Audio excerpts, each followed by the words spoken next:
Olá, meu amigo, olá, minha amiga.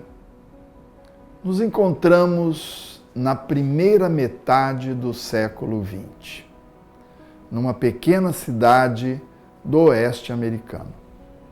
E ali estava um menino com aproximadamente 10 anos, com $1 na mão e visitando várias lojas.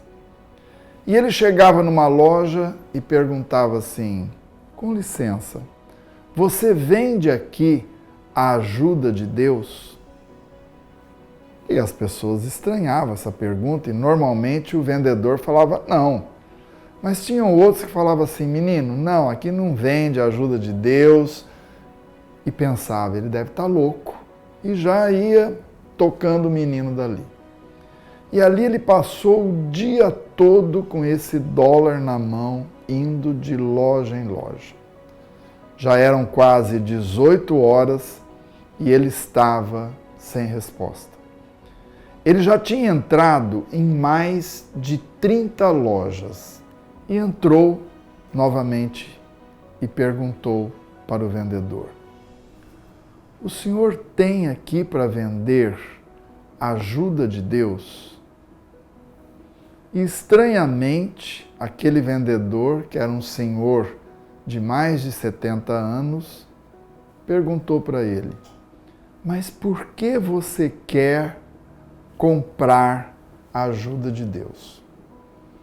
O menino então começa a chorar e diz para o vendedor: olha, meus pais morreram quando eu tinha 2 anos e eu fui morar com meu tio. Anteontem, meu tio, que é pedreiro, trabalhando numa construção, caiu do andaime e ele está em coma no hospital. E eu ouvi quando o médico disse: só Deus poderá salvar o seu tio.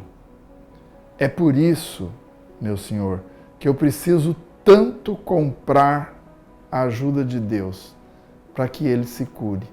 Porque eu dependo muito do meu tio, eu amo muito meu tio. E aí aquele vendedor, então, pergunta para o menino: mas quanto você tem aí para comprar a ajuda de Deus? E o menino disse: eu tenho $1. E o senhor disse para ele: olha, vou te dizer uma coisa, você está com sorte, porque a ajuda de Deus aqui nessa loja custa $1. O vendedor pegou o $1 e foi até o fundo da loja.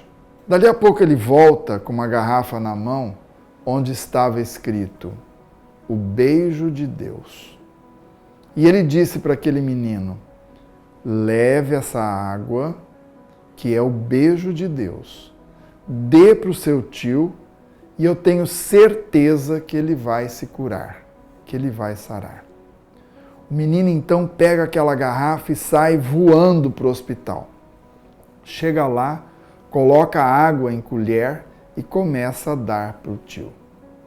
E ele dizia assim baixinho, mesmo o tio estando em coma: tio, eu consegui comprar o beijo de Deus e ele vai te curar, eu tenho certeza disso.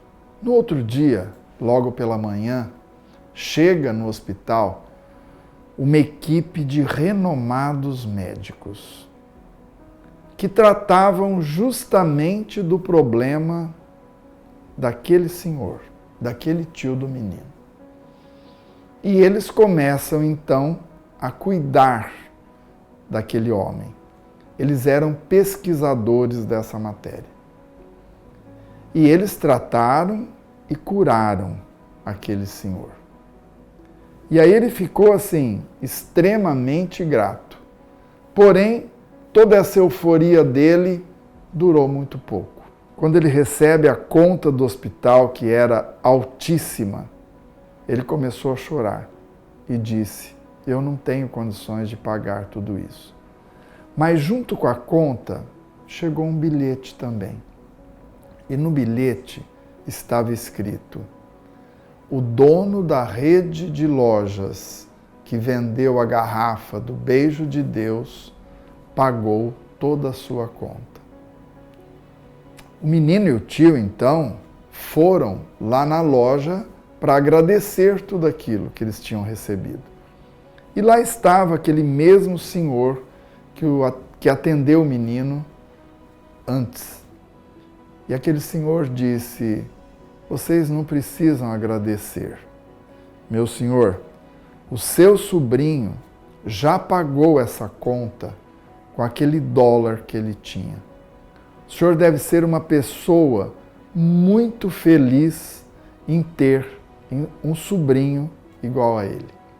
O dono dessa rede de lojas, quando eu contei para ele o que tinha acontecido, contratou aquela equipe médica para cuidar especialmente do senhor.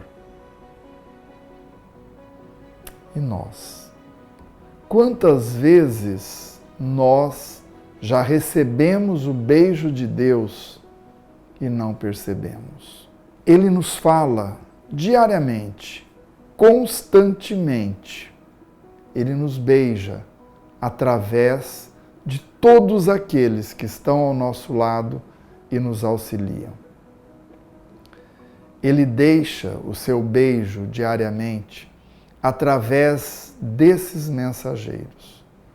Esses mensageiros são os braços, as pernas, a voz, o beijo que ele utiliza para chegar até nós. E ele nunca nos abandona. Vamos procurar limpar melhor os nossos ouvidos para ouvirmos e para sentirmos o beijo de Deus em nossas vidas. Gratidão, muita paz, abraço de luz para você com o beijo de Deus.